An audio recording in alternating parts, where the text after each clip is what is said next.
Welcome to Education 2020 and thanks for tuning in on our series of the textual concepts. This week we'll be focusing in on point of view.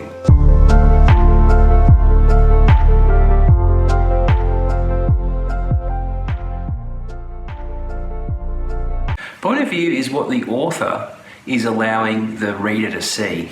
So, for example, it's about the details given out of the story or what's happening. Maybe there's a plot that's developing behind the scenes that the reader shouldn't be aware of. All of a sudden, surprise, surprise, we find out who the killer was or what was for Sally's birthday. And without this point of view, we wouldn't be able to get the things such as surprise. Maybe the author wants to paint a negative picture of the main character and then slowly but surely release detail after detail that informs the reader of, hang on, there's a reason for this person to be like this, and then cause a little bit of empathy. And it's point of view that allows the author to do this. It may be the way that the author has chosen the reader to know things that the main character cannot see. For example, you're watching a movie and you've got the camera positioned in a way that you can see the bad guys hiding around the corner, ready to set upon the hero.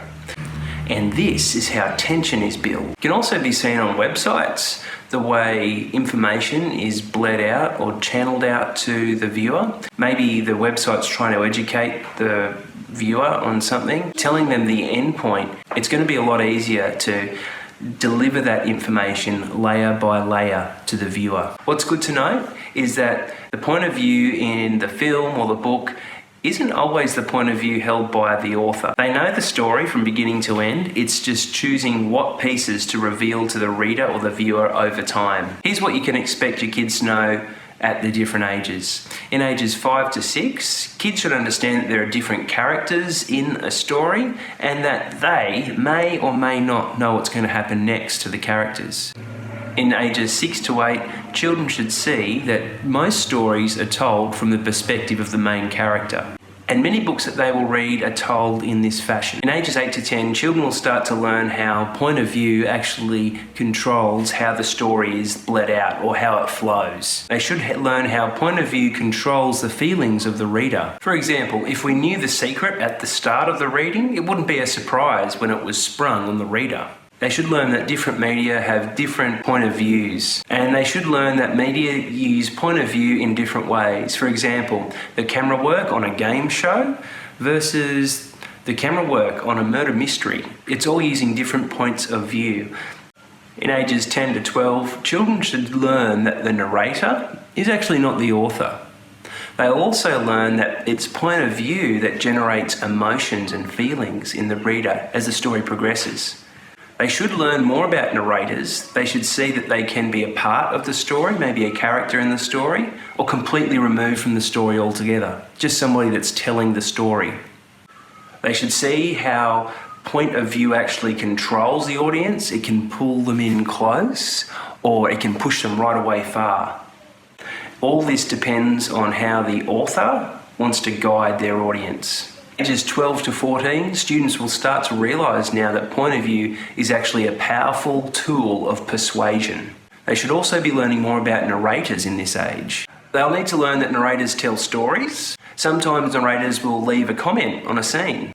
Or sometimes narrators can even jump right out of a story and speak to the audience one-on-one. They should begin to see that point of view is a powerful tool for persuasion, especially persuading audience to a set of values or ideas. In ages 14 to 16, children should see that point of view is a programmed sequence to reveal the story to the reader. They'll see that the narrator is actually a device to control a point of view, and sometimes you can use different narrators, but this can get quite messy. They'll also see that point of view is a powerful way to generate an emotional response from the reader or the viewer. Ages 16 to 18, students should start to see that point of view is actually the control of how close the author wants the audience to get to the main idea of the text, and the sequence of how the main idea is revealed to the audience.